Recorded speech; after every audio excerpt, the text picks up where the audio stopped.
पति, पत्नी और नौकरानी। शीतल और अभिमन्यु की शादी को 5 साल हो चुके थे, लेकिन अभी तक उनका कोई बच्चा नहीं हुआ था। इसकी वजह से शीतल और अभिमन्यु परेशान रहते थे, लेकिन उन दोनों से ज्यादा परेशान थी शीतल की सास, यानी अभिमन्यु की माँ जानकी देवी। जानकी देवी चाहती थी कि जल्दी से जल्दी उनकी गोद में पोता या पोती आ जाए, और इसीलिए वो अपनी बहू शीतल को लेकर एक दिन हॉस्पिटल पहुंची। डॉक्टर मैडम, जरा ठीक से चेक करके बताइए ना। कई बड़े बड़े डॉक्टर को दिखाया है, लेकिन मेरी बहू माँ ही नहीं बन पाती। मैंने शीतल को बहुत अच्छे से चेकअप किया है। देखिए, बात यह है कि शीतल के अंदर माँ बनने की कैपेसिटी नहीं है। ये आप क्या कह रही हैं डॉक्टर साहब? कोई तो इलाज होगा ना, कोई दवाई दे दीजिए।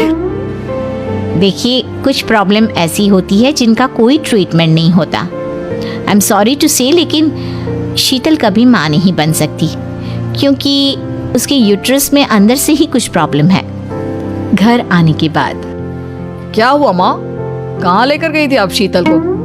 अरे कहाँ लेकर जाती, डॉक्टर मैडम के पास ले गई थी, लेकिन तेरी बीवी तो कभी माँ बन ही नहीं सकती।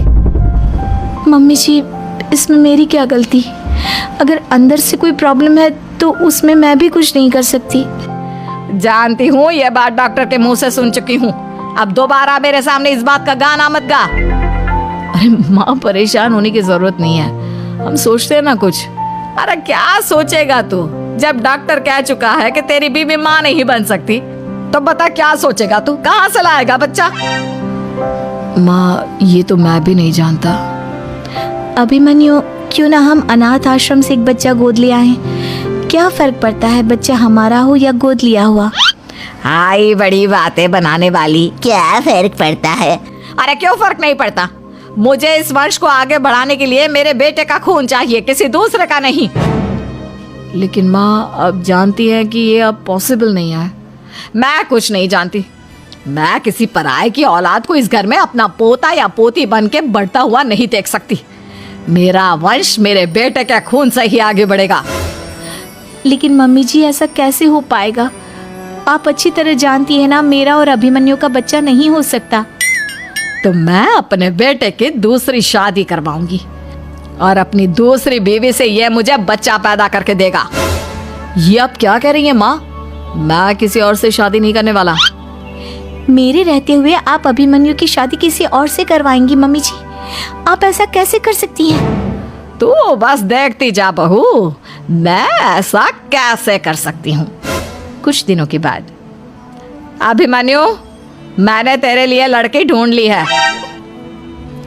माँ, मैं आपको कितनी बार समझाऊं, मुझे किसी से शादी नहीं करनी है। पहले मेरी बात सुन। ये जो चमेली है ना, हमारे घर में काम करने आती है, वो तुझसे शादी करने के लिए तैयार है। मम्मी जी, आप अभिमन्यु की शादी एक नौकरानी के साथ करवाएंगी? वो इसलिए क्योंकि चमेली दिखने में बहुत खूबसूरत है, बच्चा भी सुंदर ही होगा। मम्मी जी, लेकिन एक बच्चे के लिए अपने बेटे की शादी नौकरानी के साथ करवाना, क्या ये सही है? अगर अभिमन्यु ने शादी नहीं की ना, तो मैं अपनी जान दे दूंगी। अब देख लो, अगर तुम्हें अपनी माँ की जान प्यारी है तो तुम्हें इस नौकरानी के साथ शादी करनी ही होगी।